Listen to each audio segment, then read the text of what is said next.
So today we're going to talk about compression ratio, and this is static compression ratio, Steve, rather than dynamic. That's correct. A little bit more straightforward to work out, but very important to do.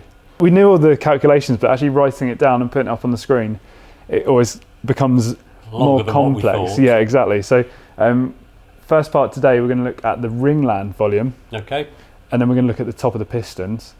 And then part two, we're going to move up from there, look at the head gasket. Deck clearances, head compression. Okay, well the ringland volume is basically the area between the top of the piston and the wall of the bore. And to calculate that, you'll need to take the area of the circle of the piston, minus that from the area of the circle of the bore, and then multiply it by the depth down to the top ring. And that'll give you the volume. That'll give you the volume of the ringland all the way around the curtain area of the piston. Okay, so we've got a little bit of maths, not too complicated, and I'll put it all just up here on the screen so you can always pause and use this again yourself if you're doing it at home. Okay then Steve, so over to you for the maths. Okay, so what we're going to do is we're going to take the 73.5 bore, we're going to divide it by 2 because we need the radius. So 73.5 divided by 2, 36.75. Now on a Pythagoras theorem, it's pi r squared. So the radius squared, 36.75 times 36.75, and the pi, 3.142. If you do the sums, as we've got just here, you'll come out 4243. Okay, so we're not using the full pi. No. It's an extremely long number, it just keeps going. So it's for the sake of this. Yeah, 3.142, 3765 recurs.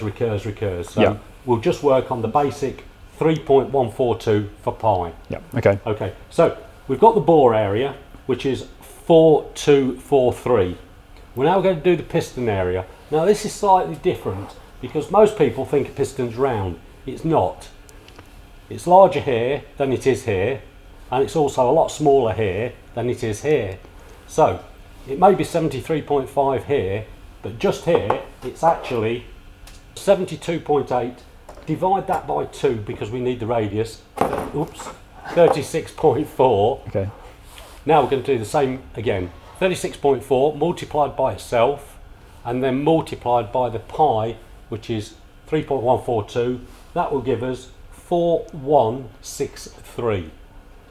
Subtract that from the 4243, which is the bore, which will give us 80. So that's basically, that calculation there is working out the difference in the size of a big circle to a little circle, so you can see the gap around the edge. Exactly. Which will leave us 80. As a figure, that doesn't really mean anything. Okay. Now, to work that into cc, you've got to divide it into by 1,000. So 80 divided by 1,000, that will give us 0.08. And that effectively is in cc's. So every 1 millimetre down the bore you go, it's going to be 0.08 cc. Now, you've got to be careful here because different pistons have the rings further or closer to the top of the piston. This one's a forged piston, and you'll notice from the top of the ring to the top of the piston is 5 millimetre. So on a 73.5, a meagre forged piston, 73.5, from the top of the piston down to the top ring, complete curtain area will be 0.4 of a cc. Okay. Now, if we change to a die-cast Amiga, you'll now notice the ring is a lot further down. It's 7 millimetres. So you've still got the same curtain area, which was 0.08 per millimetre, but you've now got to multiply that by 7. So this one you'll find is 0.56 cc from crown to top of ring. It's only a small difference, but then when the heads are being machined to such an accurate tolerance, 0.5 cc this way, or even down to 0.2 I suppose on a race head. Yeah, the race heads are done down to 0.2. And you need to work all this out, so it is an important thing to look at. That's right. There's a lot of other things that we're going to go into. When you put it all together, you can make quite a big difference between this figure and this figure by different calculations. And this is on a 1380, 1460, whichever way you go, mini engine. I mean, if you went from an 850 mini yes, right up to massive difference. What, like a 6 litre V8, this is going to kind of make a real difference to your compression ratio? I don't know what it would be, but obviously once you get up to 85, 90 millimeter pistons, the diameter gets a lot larger. Yep. So the ringland will be a lot bigger. Great. Okay, so that's ringland volume. The next bit on the piston will probably be the crown top. So it's pretty obvious when you've got a flat top piston that you don't have to put any cc into your calculations. Okay. We've got a 11 cc dish piston here. Yeah. So basically on the 73.5 Amigas, we keep a flat top, which obviously is no cc. We then keep a shallow dish piston, which is a 7cc, and then this one you'll see is a deep dish 11cc.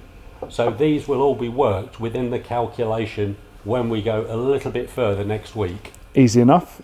How about if you buy a set of pistons and there's either no marking on there or they've been machined? How do you work it out? Okay, well most of the Amigas you'll find have been etched on the top.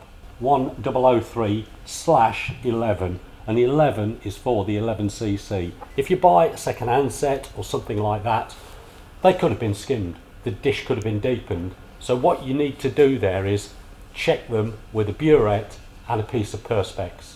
Okay, and we've got some footage here of a similar operation you would do on the cylinder head. So there's two holes in the plastic plate, and then you get a burette, put the liquid in, and then measure basically how much to fill the volume until it gets to the top. That's correct. You need the second hole so the air comes out. Yep, one in, one out. Okay, so that's the first two bits of information then when you're trying to calculate static compression ratio. Next time we're going to go up from there, so we're going to look at the deck bore. clearance. Yep, so basically the height between the top of the piston and the top of the block. And the head gasket. Which actually makes a bit of difference as well, depending on what bore size you have, the thickness, the crushed thickness. So keep an eye out for part 2 next week. And if you like that, please subscribe to the channel. Click the little bell icon, you'll get a notification on your phone. And thanks very much for watching. Thanks.